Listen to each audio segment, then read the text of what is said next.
Hi, I'm Caleb Hanson, leader of the Hanson Homes team here at Keller Williams Realty, here to talk with you about how to avoid getting a money pit house. So all buyers are concerned about really similar things. Is the roof okay? Is the electrical okay? How's the plumbing? Are there foundation issues?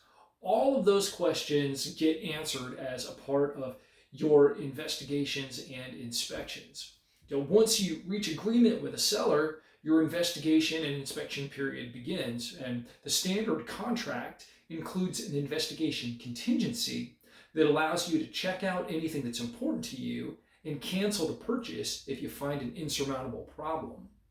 Now, this process begins with some information gathering, and that happens via the home inspection, the termite inspection, disclosures that the seller is going to provide to you with information that they know, and some seller provided reports. Now, the biggest one of those is typically the general home inspection, and that's a top to bottom physical look by a professional. They'll usually walk around on the roof and check everything out up there. They'll look in the attic. They'll look underneath the house for plumbing leaks and for foundation concerns. They'll run all the plumbing fixtures to make sure that they work, test the heating and air conditioning to make sure that they're heating and cooling to the level that's normal. And they'll also turn on and off all of the light switches and put a little tester in every one of the outlets so that you can learn everything that you possibly can that's physically to know about that home. They'll make notes of any deficiencies or anything that they see that seems unusual, which then might lead to some follow-up inspections because they might see some water dripping somewhere and advise you to consult a plumber or a heating and air conditioning specialist or a foundation specialist or a termite control company. And the purpose of those follow-up inspections is to do a few things. It helps to clarify what real problems are, how serious they are, and what the solutions to those problems would be, and how much it would cost to implement those solutions.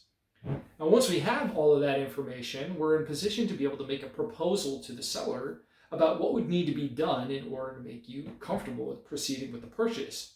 Because the idea here is you can cancel if you're not comfortable, but maybe there's some things that the seller could do that, if they were done, would make you comfortable with closing. So you can make a proposal on a request for repair form that says, seller, I'd like you to take this action to make me comfortable. And that might include actually doing repairs.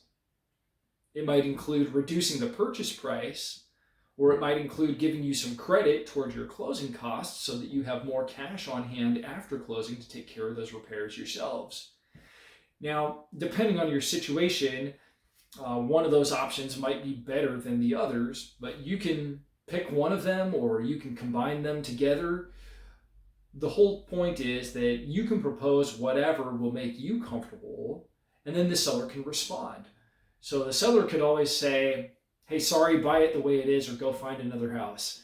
And you could always say, do this for me or go find another buyer. So there's some tension there and typically some back and forth, but most of the time we're able to find a package that's happy for everyone. And there are good reasons for a seller to work it out with you, because whatever information you provide to them about challenges with the house, they later have to provide that information to any future buyer, because sellers have a legal obligation in California to disclose all material facts. So that's anything that might dissuade a buyer from wanting to buy the property. So that means if you provide them inspection reports and things like that, they're obligated to give that information to other people, which means if they're going to reject your proposal or just not do anything, they're betting that if they go back on market, somebody else is going to buy it for more money with the same information. But most likely, future buyers are going to have the same kinds of concerns that you have. So it's a good idea for them to work something out with you.